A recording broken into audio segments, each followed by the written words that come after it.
ആറുനാൾ കൊണ്ടവനല്ലാഹു സകല പ്രപഞ്ചങ്ങളും പടച്ചു.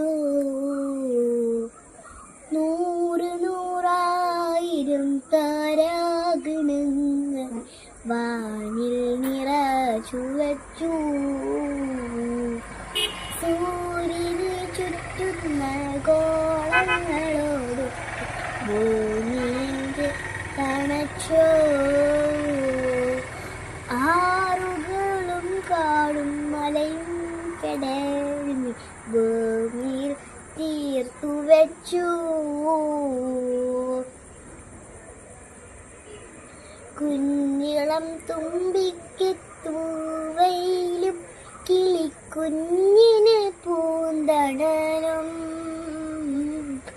മഞ്ഞും മലയും തുടുനിലാവും ഉരിരുട്ടും ഒരുക്കി വെച്ചു.